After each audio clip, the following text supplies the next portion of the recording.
కూటమి ప్రభుత్వం యొక్క పరిపాలన చంద్రబాబు గారి పరిపాలన ఎలా ఉంది, పనితీరు ఎలా ఉంది, మిగతా మంత్రుల పనితీరు ఎలా ఉంది? పనితీరు అందరిది బాగుందండి.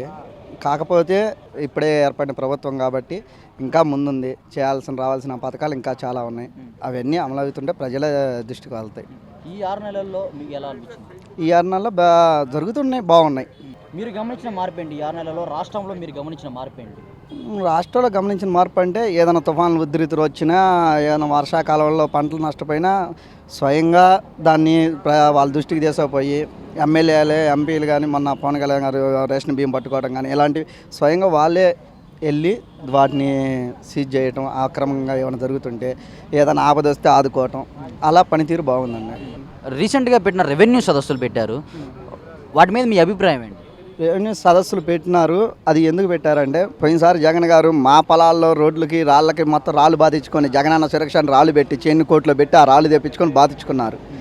మా తాతలు మా నాన్న సంపాదించుకున్న పొలాలు కూడా మా పేరు మీద ఉన్నాయో లేవో తెలియదు.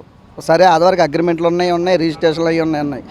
ఆ పొలాలు మొత్తం మళ్ళీ మీ పేరు మీద ఉన్నాయో లేదో చూసుకోవడానికి, ఎక్కనోళ్ళు ఎక్కించుకోవడానికి ఇది మంచి కార్యక్రమం. సో వచ్చే సంక్రాంతి నాటికి ఎక్కడ కూడా గుంతలేని ఆంధ్రప్రదేశ్ రోడ్లను నిర్మిస్తా అని చెప్పి చంద్రబాబు గారు చెప్పారు. పనులు ఎంతవరకు జరుగుతున్నాయి? మీకు ఎక్కడన్నా రోడ్లు గుంతలుగా కనపడ్డాయా? ఏంటి గుంతలు పుడుస్తుంటే ఏమైనా కనపడ్డాయా? జరుగుతూనే ఉన్నాయండి. ఇప్పుడు మా గ్రామాల్లోనే జరుగుతూనే ఉన్నాయి. రోడ్లు మొత్తం వ్యవస్థలు జరుగుతూనే ఉన్నాయి.